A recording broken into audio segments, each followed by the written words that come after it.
people were putting out advice like, hey, these are how you use shorts. They should be appetizers to get people interested in your long form content, and you should be using your shorts to get them to go over and watch your other content. And I never understood that. That made no sense to me, because if people are watching shorts, it's probably because they like watching shorts, and they're going to be watching them in rapid fire, one after another. I personally think that shorts in and of themselves should do one thing is...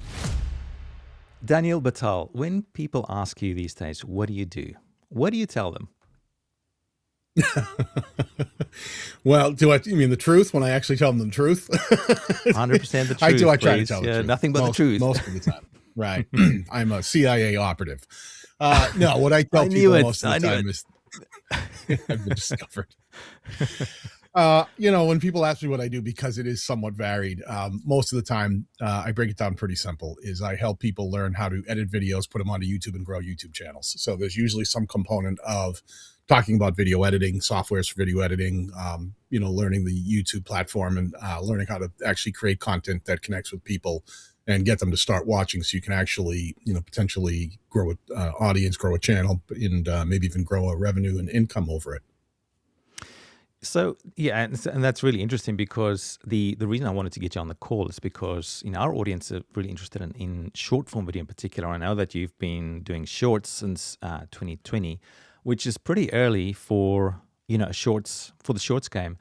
But tell me, so you've had quite a big success with YouTube, over 500,000 subscribers. Congratulations on that, by the way. Thank you. And growing really fast. I just checked your stats last night. It was like the growth is just going up and up, which is awesome to see. But you already started doing shorts back in 2020. What was it that got you interested in it and got you creating shorts back then already? Well, I mean, I think some people are familiar with the shorts journey of YouTube that was really triggered by predecessors and other platforms like Vine, that, we saw do really well with short form vertical content. Then we saw Musical.ly become TikTok, and that started taking off. And when TikTok was banned in India, YouTube had already been playing around with something that they could do to sort of compete with that sort of TikTok vertical short form content. And then once TikTok was banned in India, YouTube sort of saw their opening and launched shorts, which was somewhat to the dismay of some people, because I don't know that all the features were really ready for release. It was just the timing of it. There was an opening in the market and they did it. And I liked the idea of it. I like the idea of shorts. Since the beginning of the channel that I have now, the Daniel Batal channel, I've always felt most of my content, even though it was 16:9 landscape, what we consider traditional VOD, video on demand, like when you usually look at YouTube and you think of that 16:9 landscape videos, that's what I made. When I was making them, many of them tended to be 3 to 4 minutes long. I didn't make really long content. I tended to make content that sort of addressed things quickly, got to the point, and got out of people's way. I liked giving people information and not wasting their time. So I started seeing shorts come to YouTube. I wasn't interested in starting to develop TikTok or any of the vertical form platforms. That I like staying in one place and seeing if I can get it right, and then moving on and incorporating other ones. And when I saw YouTube was introducing short form content in that gap, I said, I think this is something, if I get on it early enough, would lend itself to the kind of thing that I like doing, is just giving people the information, getting out of the way and letting them get on with their day. Because most of the stuff I do is educational stuff. So I like the idea of it. It certainly wasn't that way when I started. There was a lot of people who would get very angry at anyone who published shorts, because a lot of the short form content out there was dominated by TikTok stuff that was being cross-posted onto YouTube. So it was a lot of like dancing, and it was just kind of goofy. There wasn't anything like we didn't see a lot of high quality, high value, high effort content, as much as we saw a lot of random stuff. So there was a adjustment period, but I saw what I thought was the potential in it, and it was a bet that seems to have paid off pretty well for me. Yeah, I mean, so YouTube Shorts was kind of a weird one, because it sort of, like you said, alerted to, is that it had a bit of a rocky start, it seems. At the beginning, people really didn't like it. There was a lot of controversy around it. And There are also other issues with people saying that it could have, could kill your channel, or it would annoy people, your long form subscribers. If you're uploading shorts and they didn't want to see the shorts, and then vice versa. Like two different audiences. So, I mean, what were your initial thoughts on it, and how has that changed over time now to today? I think a lot of that was valid because when they, like I said, they introduced shorts probably before it was really ready to be released, which means they hadn't completely worked out how discovery and recommendation was going to roll out for shorts as opposed to long form, how those two might interact. So right off the bat, there was a lot of people saying, we don't want to put shorts on our main channel. It will kill your channel. And that really stemmed from the fact that they didn't have the notifications and recommendation system worked out. If you published a bunch of shorts in a day, there would be notifications going out to all of your usual subscribers and people who follow your channel. And some of them were like, what is this? I don't like short form content. I like your long form content. And they felt that was pushing people away. Whether that's true, we could make that argument all day long. I argue, I'm a data geek. And I show anybody who's got successful channels that, notifications make up for less than 1% of any successful video, usually much less than 1%. So it's a very small percentage of people who are getting notified. And I didn't necessarily think that shorts were so different. Because I remember when live streaming really started coming to YouTube, and a lot of people said the same thing. But you can't put live streams on the same channel where you're making long form content. That's going to be serving them to people who don't want to watch live streams. And I kind of had heard this before. So I'm kind of like, I get it. I get the argument, but I don't know. I think it's like anything. Whenever there's change sometimes scares people. And people, react to it. So I think it got a lot of hype. Not unlike when YouTube started, no longer displaying the dislike or the thumbs down count on videos. The world erupted. Sometimes change makes people erupt.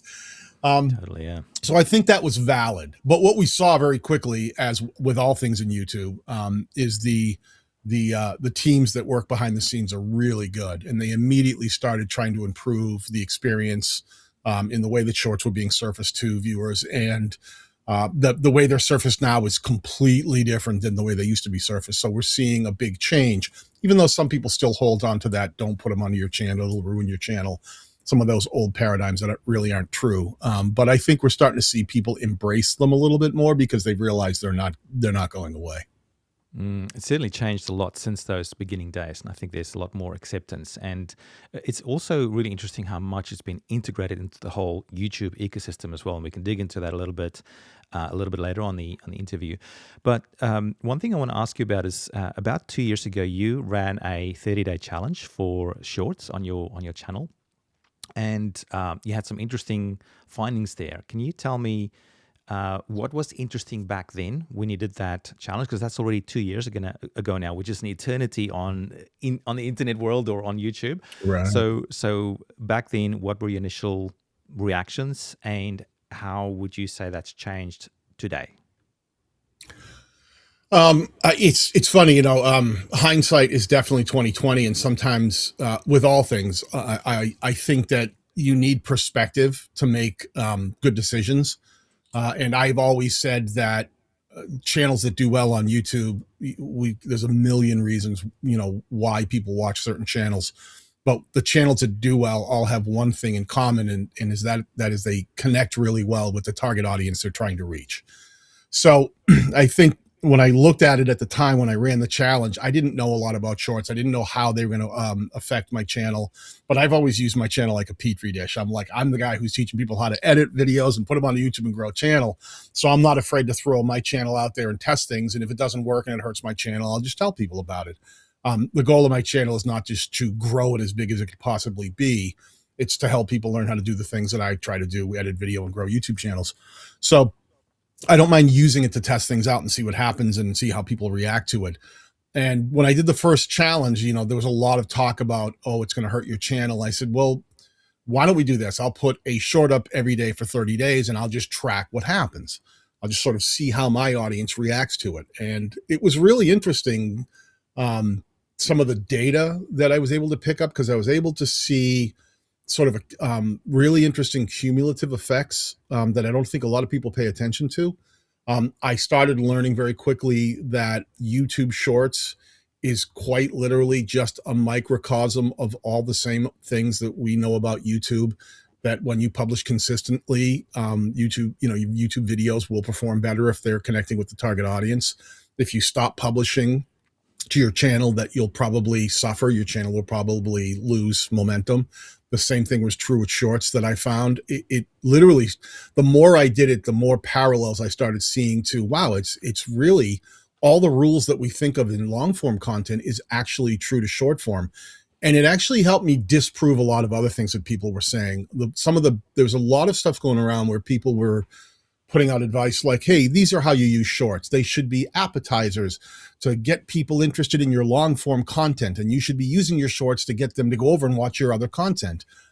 And I never understood that. That made no sense to me. I couldn't understand people explaining a content strategy, which I'm a huge content strategy fan, where the strategy was make short form content for people who enjoy watching short form content, with the main goal to be to get them to stop watching short form content and leave and go watch long videos. And I said, that makes no sense to me. I think it disrespects the audience who's enjoying the content. It misunderstands them fundamentally, because if people are watching shorts, it's probably because they like watching shorts, and they're going to be watching them in rapid fire, one after another, the way that shorts tend to be served at that point. They were only 60-second limit. So there was a lot of things I was learning and piecing together and testing, and what happened when I stopped and when I started again. Then I tested somewhere I would push towards long form and I would watch for conversion. So there was a lot of data gathering, trying to see like the data on my long form. When I published a short every single day for a month, did the performance of my long form content suffer? Did it hurt my channel? So I was really trying to pay attention to a lot of the things that people were saying were true, and I wanted to see if they were actually true in my circumstance, and come to find out a lot of it wasn't true.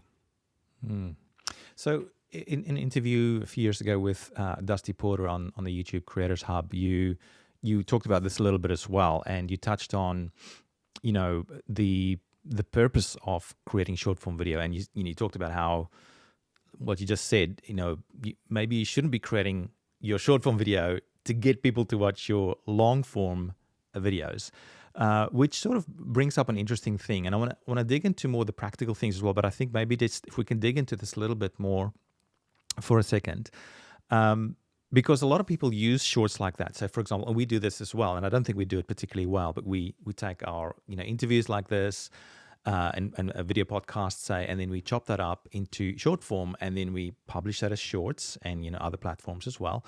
But with the idea that, hey, perhaps people will watch these, enjoy them, but then come back to our channel and watch the long form as well.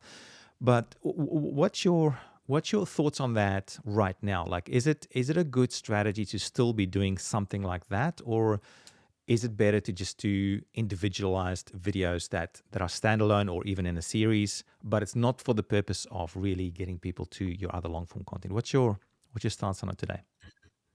I have to preface anything I say with the idea that I do not think there's only one way to effectively grow a YouTube channel, right? There's not one set of rules that applies to every channel and every niche and every conversation. What might work on one channel may not work in a different type of channel. Every creator is different.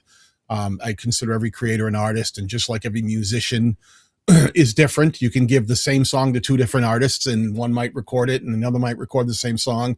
One you might love, one you might hate. We all have all these creative differences in the way that people connect with us. But one thing I will say is I believe in strategy, and I believe in thinking things through. And it's like you just said, well, we cut up stuff, and the goal being to get people back and watching our long form content, and hopefully they'll enjoy the snippets, and then they'll see the long form and engage with that. And my question would be, okay, what does your data say? Does your data show you that there are a lot of people coming from short form content and watching your long form? Are there a lot of people in your comments section saying, oh, wow, I found you from the snippets that were posted on whatever, and now I'm here watching the longer form content? Are you intentionally pushing towards the long form content? Is that the goal? I personally think that shorts in and of themselves should do one thing: is get people to watch your short and then get excited to see another short from you. That should be the goal. One of my good friends, by the name of Todd Beaupre, who is he runs the recommendation systems team on YouTube, where they build all the recommendation and discovery systems. He's been not shy about.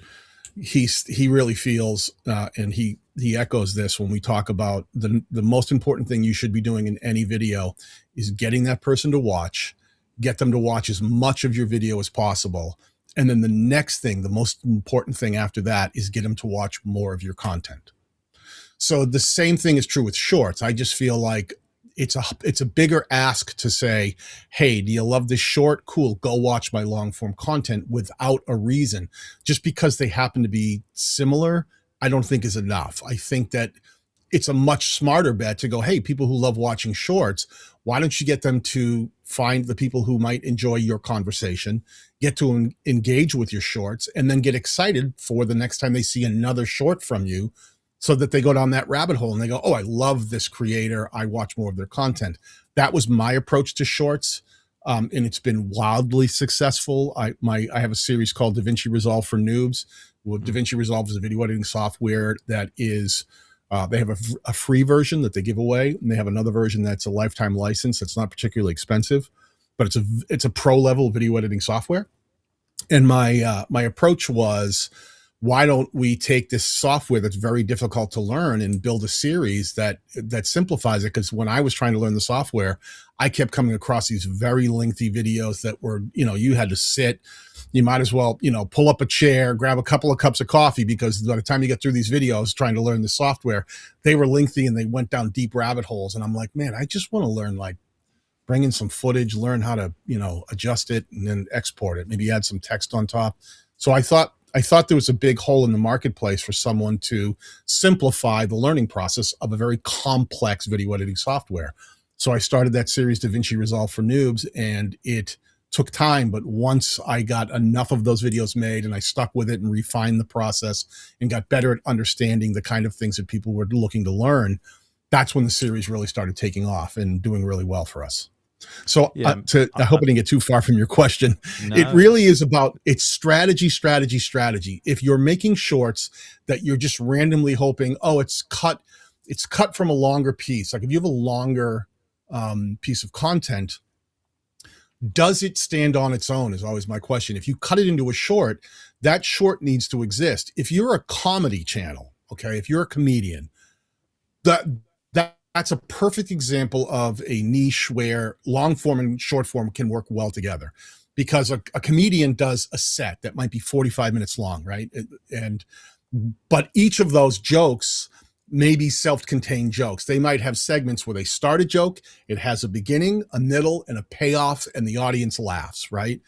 That's its own self-contained element. So someone like a comedian can take a performance and cut them into segments of jokes that have a beginning, middle, and an end. And you can watch that one segment and you get all of the things that you need. It takes you through the whole story arc of that moment. Guys like Matt Rife do that really, really well, but they also have full specials. Now, do you want to watch a whole Matt Rife special? You could. You might decide after seeing a short, I want to go see his whole show. Or you might just go, I like them in bite-sized pieces. I like getting little pieces of Matt Rife every now and then, and I enjoy the snippets, and then move on to something else. And when another one comes, I enjoy that. So I think some niches lend to that, and then some don't. I think I see a lot of people who will have very long content that they'll just cut up like a highlight reel, and then I'll see them put it out there, and it'll drive a few hundred views, 1,000 views, 2,000 views. And every one of their shorts just doesn't really gain momentum or get people excited. And then I will usually ask that creator, like, well, what can you do to rethink this strategy to make it more effective? And I guess it also comes down to very much the mindset that people are in when they're watching and consuming short form. That, like when I'm watching short form, I know that I'm flicking with my thumb. I'm looking for the next video straight away. I'm not in the mindset of thinking I want to go and watch a long form video now. It's normally when I do short form, When I do long form, that's a different setting. I might be in a different location, whatever else. I might be sitting down or lying down in bed when I'm watching long form, as opposed to short form, I'd be, going about my business during the day. So it's a very different mindset, it seems. And if you're creating short form for the purpose of getting people off that onto long form, you might be sort of going against what, people are naturally wanting to do in any case. It sounds like that's what you're saying, is to, when you're creating the short form, whether it's an individual standalone video or if it's a clip from a longer form, to think about, that sort of formula that you used at the beginning, middle, and end. How can you create that short form video so that it can be standalone? If you pull it from long form, how can it be a standalone video that gets people to watch more shorts in particular? And then later on, they might be then interested to go and watch more of your long form content. But for that session, I think if I understand what you're saying right, is that your job is to get people to watch, when you create a short form video, is to get people to watch more short form video in particular. Is that be an accurate generalization? You nailed it. And the idea has always been to simplify that, because I tend to be long-winded. I'm from New England. I apologize. Is that we've always said, listen, meet the viewer where they are, not where you'd like them to be. It's very easy to go, well, watch my shorts. They're not going on to watch my long form. I don't like making shorts because they're not converting over. That's you wanting them to be somewhere else. And while they're telling you, we like being here and watching this, and I think it's a mistake. I think if you've got someone who likes watching shorts, build shorts for them. If you reverse that, and I told you that take all your long form content, in every one of your long form content, you should be saying, stop watching this. Don't watch this video. Go watch my shorts. I think that people would tell you that's a bad strategy. So why would the opposite be a good strategy? I like how you've just reversed that thinking. Like, you're right. Like, I wouldn't go from a long form to a short. So why would you expect the other way around? That's a really nice. And I think it's just the length, right? People go, because I can cut up longer form content, and they use this sort of path of least resistance. Well, I don't want to spend the time making original short form content. Can I just repurpose this and cut it up? And that's another part of the equation. The more we see short form content really start getting out there and really being in the hands of everybody, and it becomes very commonplace, the more fickle the audience gets, right? I have said all along that audiences are smart. The analogy I always made was, I'm a movie guy. I like watching movies. And whenever I go back and watch a movie from when I was young, and I go, oh my God, this was a great movie, and I'll put a movie on from when I was younger, and I'll watch it again, I'll go, oh wow, like the special effects look really cheesy. This, in my head, I remember this being awesome, right? I'm like, man, when I saw Jaws, I was scared. Now it's a big fake rubber shark, and I'm like, man, it's still a great movie, but the shark is terrible. And I think that, that's just because I've seen so many movies, and we now have, Jurassic Park and, Guardians of the Galaxy, and man, it's just the technology. I've become more savvy as a viewer. I can spot bad effects. I can spot poor scripts. I can spot bad lighting, because the technology and the ability to make amazing films has progressed. The same with short form audiences. They can spot repurposed content, and they can spot content that was made specifically to embrace short form, built for them, built for the people who love that kind of content. So I've always said, if you're intentional and build for the audience where they are, you're going to have the best chances of success. Awesome. So let's get a little bit practical here, because we've talked about the benefits of doing shorts, and a little bit about the structure and things like that, and going from long form to short form. But tell me, Daniel, how would you describe the perfect short? Like, how would someone go about creating that? Because you often talk about the beginning, middle, and end. You've got your very successful series here, DaVinci Resolve for Noobs, which I find actually quite fascinating. How there's something specific you do at the beginning of each and every one of them. I was quite surprised to see how constant that was. But yet you're getting massive success. I mean, I'm not sure if this was part of the series, but this one got over 2 million views, 1.2 million views, close to a million. You're getting some nice traction there. So tell me, what is the perfect structure for a short form video? It's a loaded question, right? Because that's like asking, what's the perfect form for a YouTube long form video? Just tell me how to make the right long form that everyone will love. I don't want the and it formula never comes yet. down to, yeah, I wish there was like a simple formula. I can tell you what I have found. Like you made one comment where you said like you've done this sort of intro. I do.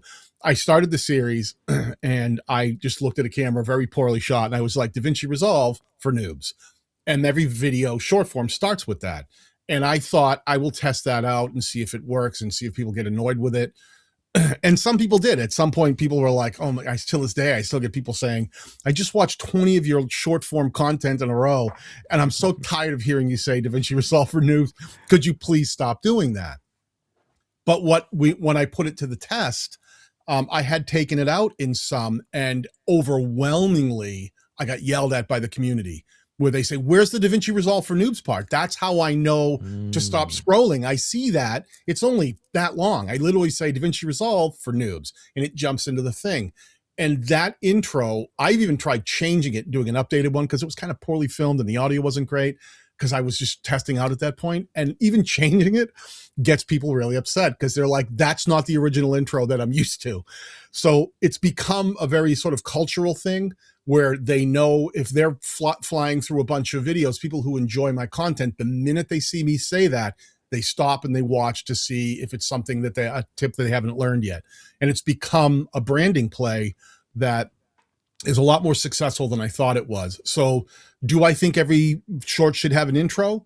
No, but I think shorts should have a format that allows the viewer to recognize a short from that creator when it comes across their feed, because shorts can be served differently than YouTube videos, right? A traditional YouTube video that's discovered maybe in browse or in search or in suggested.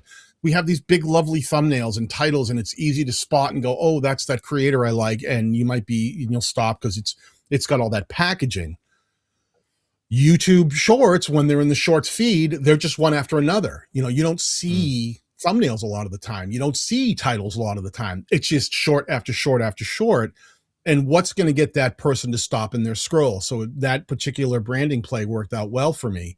And it also taught me the thing that I had tested out was people like a series. They like to be able to know, hey, I like content from this creator. I want to get them, like I said, the strategy is get them to watch one and then get them excited to watch the next one. So when they would see my face saying DaVinci Resolve for noobs, it would make them stop, because the other content they've seen, they said, I love your content. You're straight to the point. You don't mess around. You give me the quick tip, show me, answer a question, something I've been struggling with, and you get the heck out of my way. And that became a thing, that really formula of open it up, let them know it's me, get right to the point. Like the minute I end my intro, I'll pick something that people have been asking me about, and I'll set the short up and say, if you've been struggling trying to figure out how to get your footage to zoom in and stay zoomed in and then zoom back out, and I'll literally, as I'm saying that, show a piece of footage, zooming in, stay zoomed in, and then zoom back out, so that people are visually seeing that video effect that they want to create. They're hearing me say it, and then I'll say, let me show you how. And then I'll quickly show them how to do it, walk away, and that's it. There's no ending. Once I'm done, it's done, and I'm out of their hair. And that sort of formula has worked as a repetitive thing where the series has done really well. I've lost track. It's tens of millions of views on the series.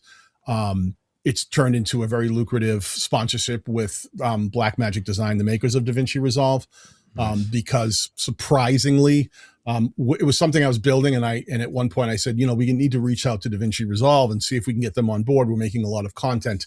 Once I prove that I can connect with an audience, I like to reach out to the brands I'm using their products and see if we can, work out something that benefits both of us, right? Because if I'm bringing a lot of attention to someone's product, this is what I do for a living. And especially when it comes to shorts, there's no real AdSense money in it. So you want to make sure that you're, funding the ability to do this for a living. And it was actually, they reached out to me first and said, we want to talk to you. And I sat with their head of marketing, and he said, hey, listen, I'll be honest with you. We're very proactive about talking to people using the product and asking them questions and trying to figure out how to improve it and figuring out, how they hear about our product, why they bought a license, what do they think of the software. And they said, we've asked people where they're finding out about DaVinci Resolve, and the number one answer is Daniel Batal. So the power of the short, even though the shorts didn't make much in AdSense money, and all that turns a lot of people off. Like, why would I make shorts? I can make more money from AdSense if I make longer form content. you can, but I've got a strong 6-figure deal. I can't divulge the number with Blackmagic Design, who basically said, just keep doing what you're doing.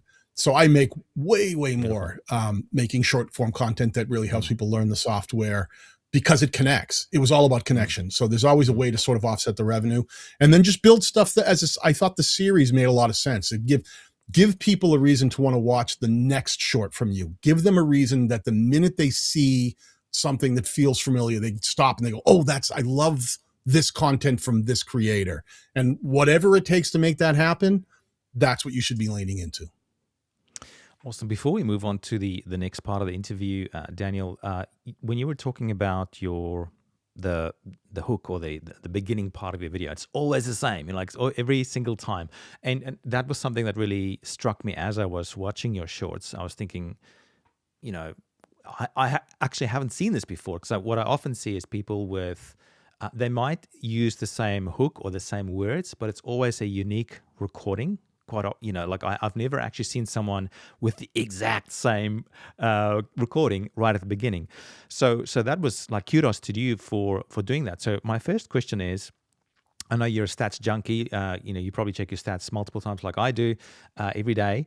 But if you look at your stats, my guess is that you probably, for your shorts, you probably have the vast majority of your viewers coming from outside of your subscription level. That's one question. And the follow-up question on that is, how did you actually then, how did you discover that particular one to then stay on? Did you try a bunch of different ones first, or was that just kind of like a lucky guess? I came up with the idea for DaVinci Resolve for Noobs. There was a series. I know you're in Australia, and I think you probably may have seen these. There was these yellow and black books that were around for a long time that would help people learn how to, like learn Windows or computers. And they were called like Windows for Dummies. And it was just like a Mm, cartoon figure on a black and yellow book. And it would Windows for Dummies, Excel for Dummies, Word for Dummies. And the series grew. And I thought it was awesome. I mean, it was, some people, felt it was an insult, and I didn't. I thought it was like, hey, I'm a dummy. I'm trying to learn this thing. I think these books are yeah. great. They were Yeah. simple, and they made complex ideas simple. So I totally stole that. But I used the word noobs. I thought new users, noobs is something it sometimes triggers some gamers. They think that noobs is a negative word, but most people in my community, the overwhelming, we've taken votes.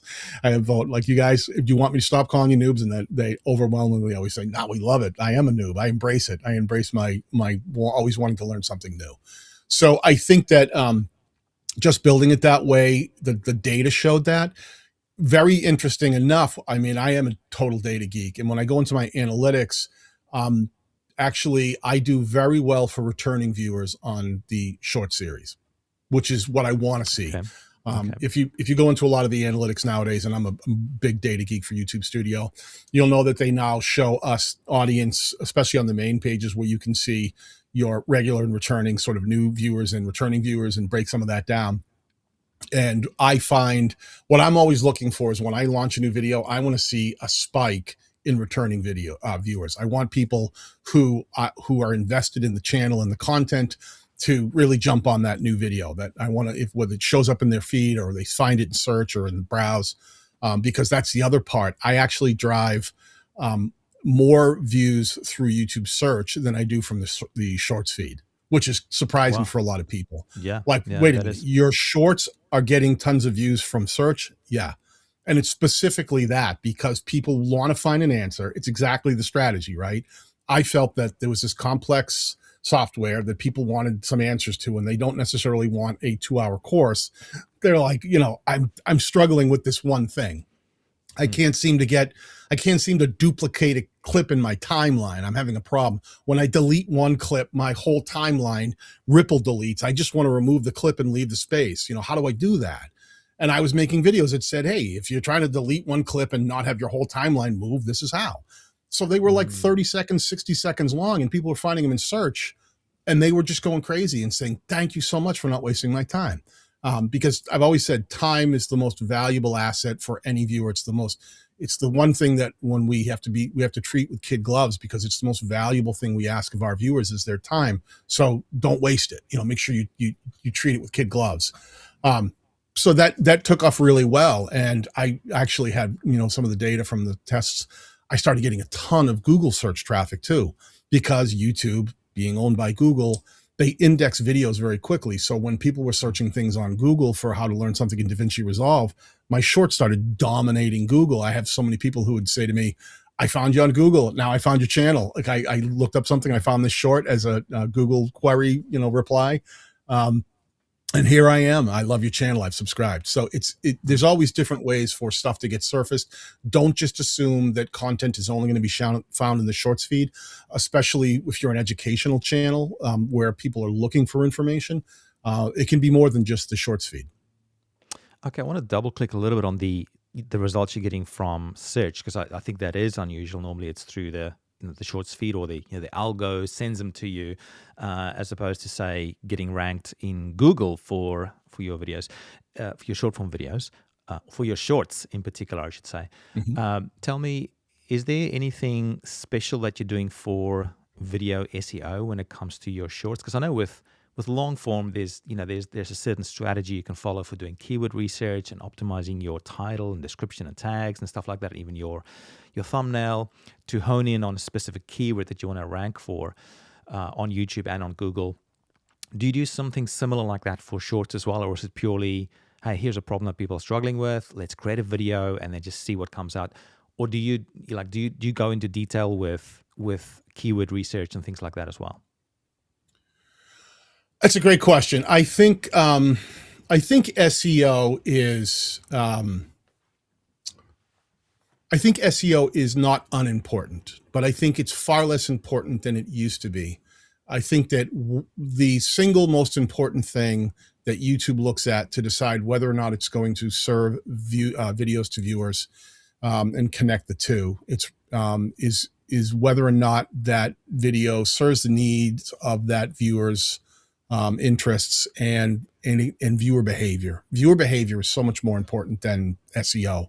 You can have a perfect, title, you get all the right keywords, you get the perfect thumbnail, all of that stuff. But if that video doesn't connect, that video will not rank well in search. It might for the first day or so when it's first, because YouTube gives a little extra love to videos when they're launched.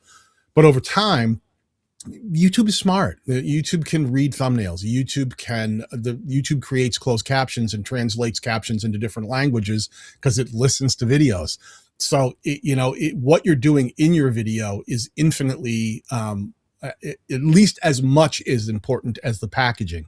So if you think that the packaging is going to get you discovered, that's only like part of the battle. Like once you win the click, then you've got to really keep them engaged and get them watching not just that video, but more of your content, so that next week more of your videos get served to that viewer. So it's really viewer behavior. So what I found is I try to optimize not for SEO, I optimize for the viewer. How do I title a video that I think if someone was trying to solve this problem, what verbiage would allow for a title that would allow them to read it if they saw it in search and go, that's the problem I'm having.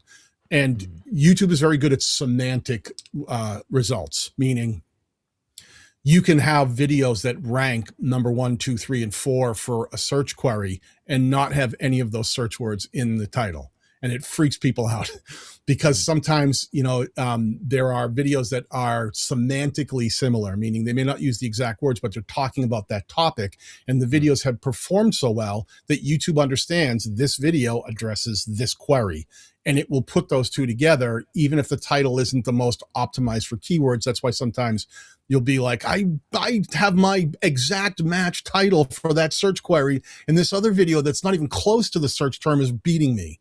Performance. It's how well it connected with people and how they behaved. And when you can start to do that, I just have some of my data open. I was looking at my YouTube search for my short series in the last 90 days, just shorts I have separated. There in the last 90 days, there's a total of, breaking down to different categories, 2.8 million views came from the shorts feed in the last 90 days on those videos, the short form ones. And over 4 million views came from YouTube search. So it just goes to show you Wow. how powerful search can be for shorts for educational channels. Okay, so the advice there is to, yes, you can do a bit of keyword research or whatever else, but essentially you're still creating the content for humans. And when you do add, your title, description, tags, or whatever else, or even your thumbnail, if you do go down that path, you're still optimizing for humans. It's not, you're not trying to specifically optimize for the. And I think that's true of long form too. I think that when you make long form content, you're much better off optimizing for the human, so that when they're on YouTube and they're scrolling around, because it could be browse, it could be search, videos get found everywhere. You want wherever that video is found for someone to stop, see it, and go, that's what I'm looking for. That's what I need. And what they do after they click is what's going to allow you to get your video recommended more often. How they react. Do they watch a lot of the video? Do they engage? People get wrapped up in subscribers and views, but I mean, views, someone might, I'm subscribed to channels that I haven't watched in decades. That doesn't mean anything. I've clicked on a video, watched 10 seconds and went, no, this isn't for me. So they got a view. It was a view count. But did that mean that I'm going to get recommended more of that content? No, I didn't engage with it enough. Now, all views are not created equal. What you're trying to do is connect with people who not only see the video, but stop, click, watch. If click is part of it. When it comes to shorts, it could just show up on a feed. It just gets served to them. So if they get served your video, you really want them to engage, enjoy, watch as much of the video as possible, maybe watch parts of it again, rewind. And then there's other traffic signals along the way.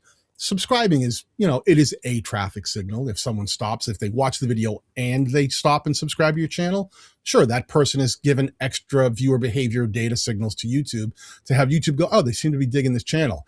If they stop, they go and they subscribe to your channel, scroll down, like the video, and then leave a comment, and then you reply to their comment, and they reply to the reply of your comment. Now that viewer has given lots of engagement signals that show YouTube, this person seems really interested in this video, and they're far more likely to get served more of that content in the future.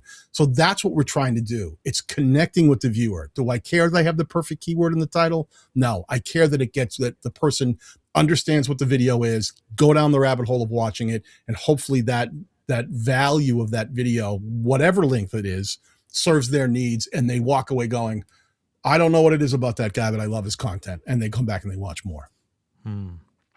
You mentioned something interesting when you were just talking about shorts and people clicking on videos, and it made me think about thumbnails. Now, I know the thumbnail game is hugely important for long form, or let's just call it landscape for now, videos on YouTube.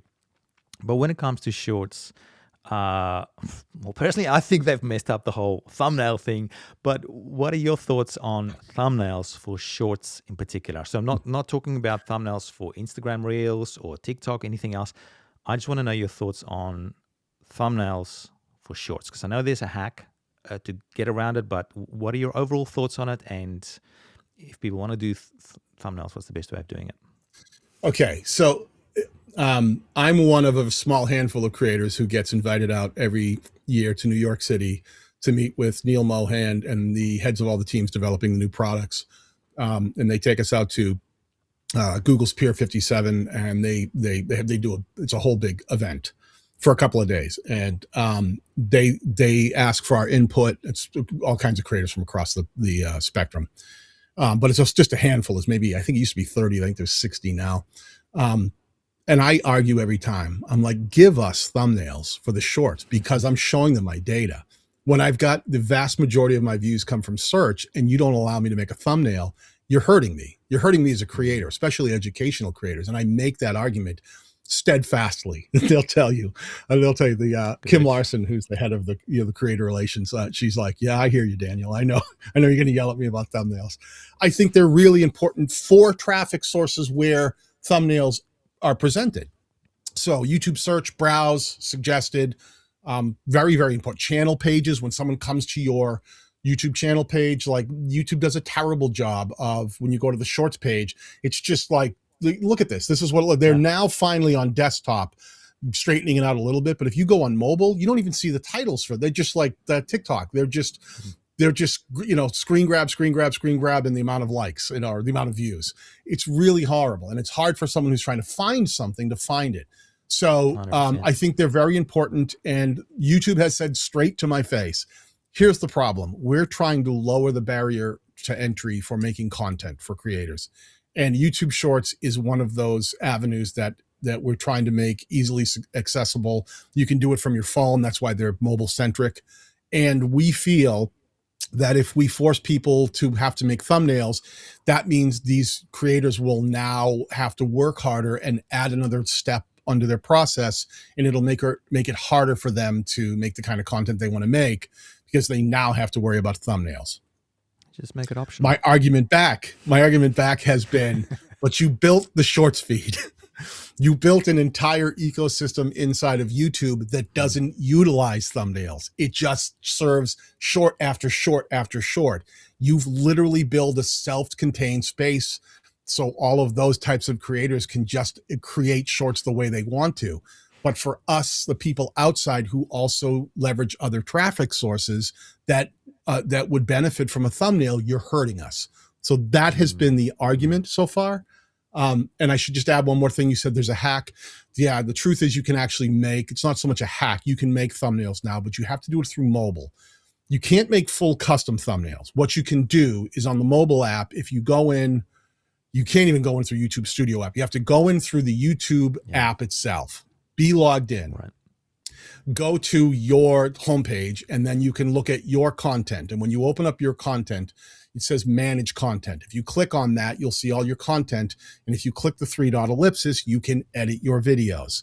And in that, you can click on your thumbnail, and there's a little pencil, and you can click the pencil, and it will allow you to create a custom thumbnail. But the restrictions are the thumbnail is just a frame from the short that you can choose. You can choose any frame.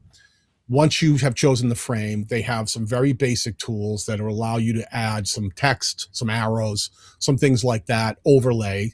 And then you can publish that as your thumbnail, your custom thumbnail. But they're definitely making it harder than it needs to be, specifically because they said to me, we want to make it hard for everybody so that the people who just want to make shorts don't feel like they have to make thumbnails. So that was a bit of a long-winded reply, but I think they're important for traffic sources. 100%. I totally agree, because especially when you look at where shorts are being shown, like if you go on desktop, but even on mobile, there are plenty of opportunity there for thumbnails to be shown, or well, at the moment we just see dumb thumbnails that don't really add to the experience at all on a non-shorts feed place. So it's really interesting. I don't understand why they don't just make it an optional thing, like it is an option on the longer form stuff, right? You don't have to have a thumbnail to publish a video, a normal long form video. So same thing for shorts. Why don't they just do that as well? But anyway, hopefully at your next time you can convince them and tell them I told you to tell them as well, but I don't think they'll know me at all. So I'll make a note of it. It's not just me, guys. Yeah. There is another hack that we're using, but I'm not sure if it's actually a good thing. But it's basically using that same process that you're doing, but during our editing process, we actually add as our very first frame a thumbnail that's uniquely designed, to draw attention with a headline, whatever you want to do. We add that as the first frame, and then when you go into the mobile app on YouTube, then you can choose that first frame as your thumbnail. And it seems to work well, but then it has another issue of it has a little flicker there right at the beginning of your video, and when on the replay, that was the flicker, so. That was the vidIQ hack. They modified that too. I don't want to go down a rabbit hole, but you used to be able to go in, add that frame, choose it as your thumbnail. Then you could go back in and use the internal editing feature inside of Studio Desktop, I believe, and you could edit out that one frame. And then that worked for a while. So you could keep the thumbnail, not have the flicker, and you basically took that one frame out. Well, of course, YouTube messed that up. And now when you edit out the frame, it loses the information. It no longer keeps it for the thumbnail. So you're right. It's not a good answer for any of it. And I wish they had a better one, and I'm going to keep pushing for one. And hopefully the more I push and more other people push, that they'll understand, for traffic sources that aren't the shorts feed, it can be really helpful for creators. I sure hope they will listen to you, Daniel, because I'm with you on that boat, or on that viewpoint as well. That I think it'd be amazing to have proper thumbnails for shorts. I think they used to have it through the API. They had it available through the API, and then they removed it. It was so silly.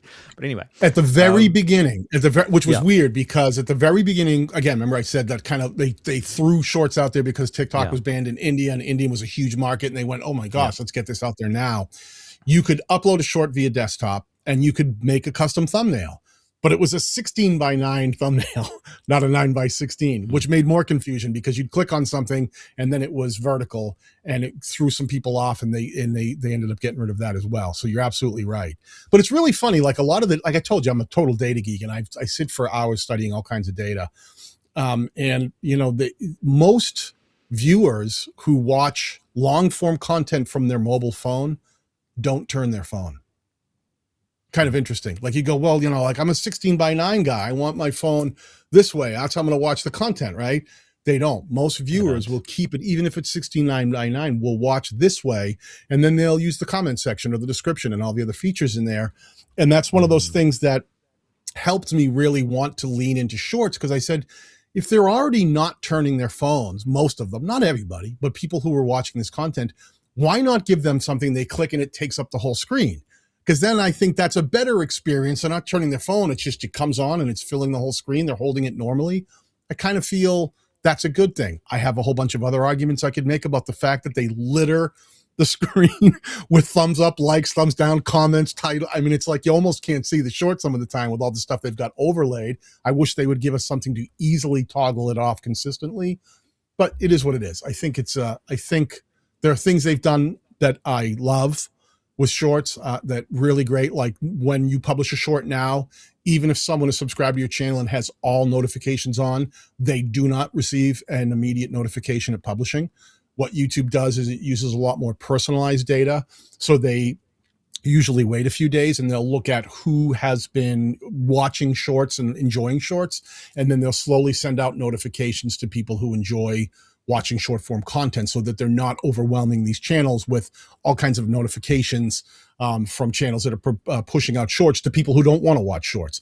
Those people, I have people who have come to my channel and said to me, why did you stop publishing content? And I'm like, what are you talking about? I put out 60 videos this month. And it was like, well, one of them was long form and the other 59 were shorts. And they just didn't get the shorts. They were subscribed, had all notifications on, but they don't like watching short form content. And YouTube's gotten better at making sure the type of content you like watching is what you're going to see more of, even from specific creators. So it's one of those things, like the things that I like that they're doing and would make me encourage more people to make shorts, because you don't have to worry about putting them on your regular channel and hurting your long form content, is also some of the things that you have to be careful not to hurt yourself, right? If you get so focused on shorts and you go, my long form content isn't performing well. Well, that's because you've only put out one long form content in the last 3 months. This is still its own thing. Like anything else, you have to be consistent. And if you focus on shorts and you neglect long form, then that's going to be problematic for your long form reach. You want to make sure that you have strategy that allows you to do both, if that's important to you. Gold. Daniel, we are getting towards the end of the call, and so we're going to start wrapping things up. But I think it would be remiss of me to not ask you this question, since you're the editing master of the universe when it comes to video. So perhaps in 1 or 2 minutes, as the last question, what would you recommend for someone? What's your biggest tip for quickly creating highly engaging short form videos from an editing perspective? Fundamentals. I'm a huge fan of fundamentals. When it comes to actually making content, like we're doing right here, if anyone's watching our video and our audio, hopefully the camera's set up well, the lighting is good, the audio sounds decent.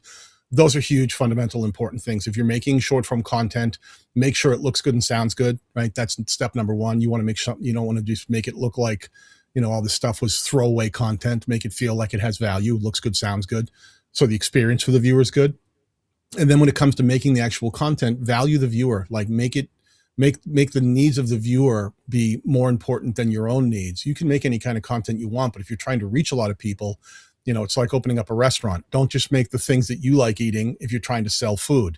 If you love cooking and you want to run a restaurant, then you need to make meals that people seem to be enjoying, and then you have to track that and see which ones they're enjoying and buying more often, and lean into that heavier, even if they may not be your favorite things to eat. If you're trying to connect with people, then you really want to think about, you can still enjoy cooking and love making food, but you have to make sure you serve the needs of the target audience you're trying to reach, and make sure you understand them. When it comes to making content, I really think it's sometimes people just keep making the same mistakes. They keep doing the same thing over and over, and then again, and expect different results. And that's what I think it's a definition of whatever, insanity, doing the same thing over and over again, expecting different results. I'm a big fan of pivot, play around, test some things out. If it doesn't work, try something a little different, move, pivot left, pivot right, try to hone into something, because there's a target audience that's out there you're trying to reach. And the more you understand them, it's really simple. My value proposition on my channel is I teach people how to edit videos, put them onto YouTube, and grow YouTube channels. So every time I make a video, I go, does this video do that thing? Sometimes they lean heavier into growing the YouTube channel. Sometimes they lean heavier into editing video. And if I chose one or the other, my channel would probably grow faster. I just happen to love focusing on the YouTube video editor side of it. And if it does cause a little fragmentation, but I'm okay with that. But that kind of thing, I really think about, what is this person struggling with? What is their biggest hurdle right now? How can I make a video that whatever they're struggling with right now, this video lands in their lap and they go, oh my gosh, this was something that was really messing me up, and you just answered it in a minute and a half. And especially now that we can have short form content go up to 3 minutes, it allows the pace to be a little more relaxed. It doesn't have to be 100 miles an hour, and it can be super compelling. You can make content that lasts a little bit longer, and you can really help people if you're an educational channel.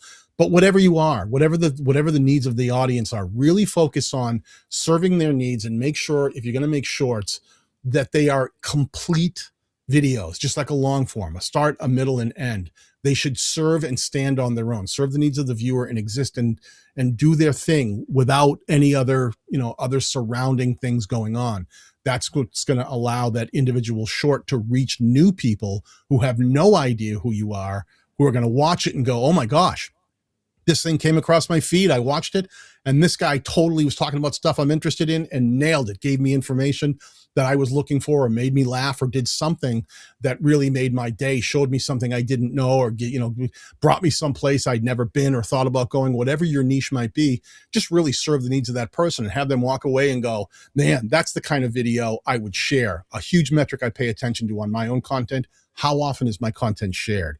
Because if they share it, I know they're either sending it to friends or they're bookmarking it and sending it back to themselves so they don't forget it. So that's one of the most important things I pay attention to: content sharing. Daniel, I could ask you questions like this for, I think, another few hours. So this was just phenomenal. We've run out of time, unfortunately. Thank you so much. Where's the best place where we can send people to find out more information about you? Yeah, everything's pretty much my name. Self-indulgent person that I am. On YouTube, I'm Daniel Batal. So if you just put Daniel Batal, Batal, into the search engine, you'll definitely find me. My website, I also do one-on-one personal coaching and growth strategies to help people learn how to do things like edit content and grow their YouTubes and develop channels, and develop strategy to actually grow the channel. You can book one-on-one time directly through my website if you need to have some personalized coaching to try to move your journey along. Those are the two places. I'm on places like Twitter, also under the name Daniel Batal. I'm easy to find. But YouTube and my website are usually the places I spend most of my time helping people. Awesome, Daniel. Thank you so much. And I wish you all the best for your journey, probably to 1 million, not in the too distant future. That's a long way off, but thank you. I like the way you think. I think you're going to get there before you know it. Thank you, Daniel. Thank you very much. Thanks for tuning in. If you want to grow your influence with daily short form videos, Vubli makes it effortless. Post everywhere, be seen everywhere. Try it free at vubli.ai. I'll see you in the next episode.